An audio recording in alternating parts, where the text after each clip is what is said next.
I have to ask both of you about a big issue that's facing us right now, and that's coronavirus. What can we learn about how, and I want to ask you first, Weiwei, what can we learn about how China has responded and handled this? And I would also like you to sort of talk a little bit as well about how the West has handled this as well, and what this says about the relationship between China and the West.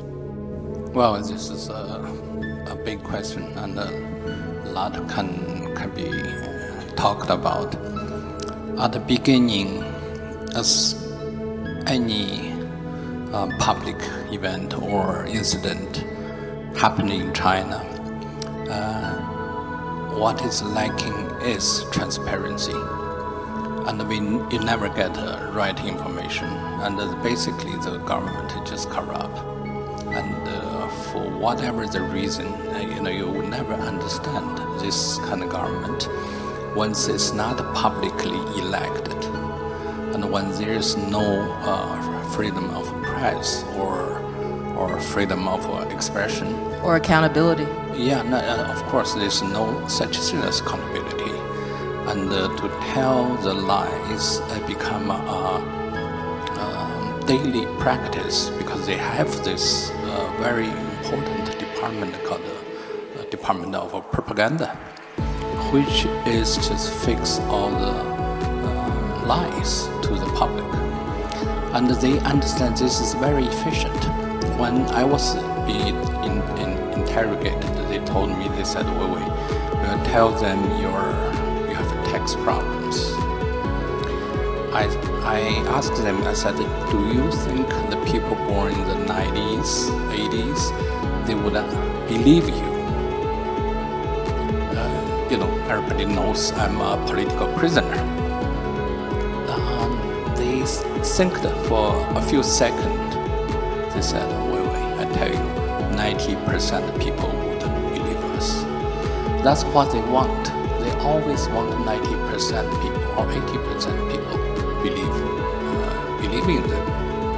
And the truth is always not important when 80 or 90% of people believe in them. So that works very well. So by doing that, in every public crisis, they did the same. They know they're telling the lie, and you know they're lying, and they know you know they're lying.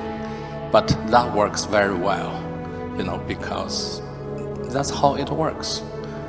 And for this particular crisis, they managed at the beginning to arrest 8 of the doctors who first put those kind of little note chat on WeChat among their families or friends to say this disease is very much like SARS, because the doctors doesn't know what kind of disease it is. It only knows that it can pass, can be spread very uncontrollable.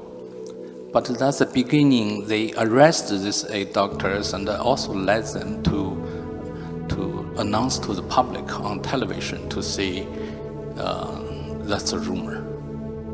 So things like that, it have such broad effect to give the time, to pass the most crucial time to stop the disease. But rather, every level of the government, they always want to protect their own position. The only way to do it is to not let the higher level to worry about it. So